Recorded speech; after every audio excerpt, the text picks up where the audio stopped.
की। झारखंड की 2 सीट सहित देश भर के 10 राज्य की 24 सीट पर राज्यसभा चुनाव की तारीखों का ऐलान कर दिया गया है। शिबू सोरेन और दीपक प्रकाश की खाली सीट पर हो रहे चुनाव को लेकर झारखंड में सियासी पारा चढ़ता दिख रहा है। महागठबंधन ने दोनों सीट पर जीत का दावा किया है, तो बीजेपी ने भी संख्या बल कम करने के बाद भी चौंकाने वाले नतीजों का दावा कर दिया है। हालांकि अभी तक महागठबंधन में कांग्रेस की 1 सीट की डिमांड पर कोई फैसला नहीं हो सका है। ये रिपोर्ट देखिए, फिर खबर को समझिए।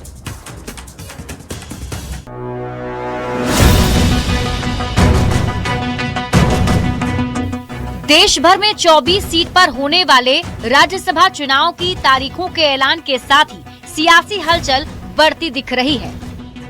10 राज्य में 24 सीट पर चुनाव होंगे, जिसमें झारखंड की भी 2 सीट शामिल है।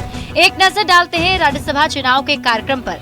1 जून को राज्यसभा चुनाव की अधिसूचना जारी होगी। नामांकन की आखिरी तारीख 8 जून है, जबकि 9 जून को नामांकन पत्रों की जांच होगी।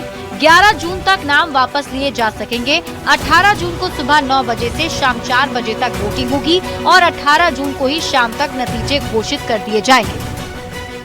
झारखंड में दिशोम गुरु शिबू सोरेन के निधन और बीजेपी सांसद दीपक प्रकाश का कार्यकाल खत्म होने पर चुनाव होने वाले हैं। चुनाव के कार्यक्रम के ऐलान के बाद राजनीतिक सरगर्मी तेज होती दिख रही है और सभी दल अपनी रणनीति बनाने में जुट गए हैं। कांग्रेस कोटे के मंत्री दीपिका पांडे सिंह ने दोनों सीट पर महागठबंधन की जीत का दावा किया, तो वहीं बीजेपी ने भी मजबूती से चुनाव लड़ने की बात कही है। राज्यसभा के 2 सीटों के लिए घोषणा हो गई है और गठबंधन पूरी तरह से तैयार है। झारखंड में दोनों सीट महागठबंधन को आएगा।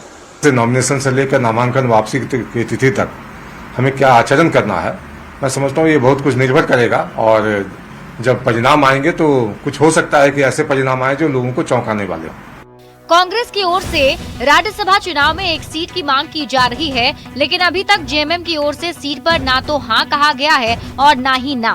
हालांकि महागठबंधन के नेता चाहे वो कांग्रेस के हों, जेएमएम या फिर आरजेडी के, सभी दोनों सीट पर महागठबंधन के उम्मीदवारों की जीत का दावा करते नहीं थकते। हम जानते हैं अच्छी तरह से कि ये मामला माननीय झारखंड मुक्ति मोर्चा के सुप्रीमो मुख्यमंत्री जी श्री हेमंत सोरेन जी और हमारे राष्ट्रीय अध्यक्ष मल्लिकार्जुन खड़गे जी और राहुल जी इस बात को तय करेंगे। हमारे पास है, उस आधार पर हम लोग आश्वस्त हैं कि चुनाव आयोग की नियमित प्रक्रिया है, उन्होंने घोषणा कर दिया है, पार्टी तय करेगी नामों को। स्पष्ट बता दिया ना कि गठबंधन जीतेगी। गठबंधन मजबूती से है। गठबंधन का जो निर्णय होगा वो सबको मान्य होगा और गठबंधन के पक्ष में दोनों सीट जाएगा।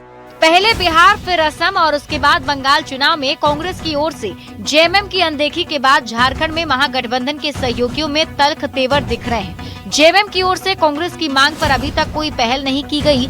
इसी बीच संख्या बल कम होने के बाद भी बीजेपी की ओर से जीत के किए जा रहे दावे से सियासत गर्माती दिख रही है। देखना दिलचस्प होगा कि राज्यसभा का रण झारखंड में क्या रूप दिखाता है। सीट पर जारी संग्राम सुलझेगा या फिर विवाद का नया अध्याय लिखेगा। न्यूज़ 18 के लिए रांची से गौरव झा के साथ निरंजन सिंह की रिपोर्ट।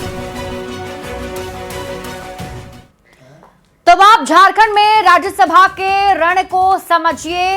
पूरी सियासी गुणा गणित जो है वो आपको समझाते हैं। देखिए, झारखंड की 2 राज्यसभा सीट का ये रण है, यानी झारखंड में 2 राज्यसभा सीट के लिए चुनाव होना है। 1 जून को अधिसूचना, 18 जून को मतदान। आपको यही बता देते हैं कि शिबू सोरेन के निधन की वजह से ये सीटें खाली हुई हैं। दीपक प्रकाश की सीट खाली है जिस पर चुनाव होना है। महागठबंधन ने दोनों ही सीटों पर जीत का दावा किया है। हालांकि कांग्रेस की तरफ से 1 सीट की मांग की जा रही है, लेकिन अभी तक इस पर कोई फैसला नहीं आया है। कांग्रेस ने भी 1 सीट पर दावा लेकिन जरूर ठोका है। वहीं बीजेपी का दावा है कि चौंकाने वाले चुनाव के नतीजे होंगे, मतलब उनकी तरफ से भी दावा किया जा रहा है।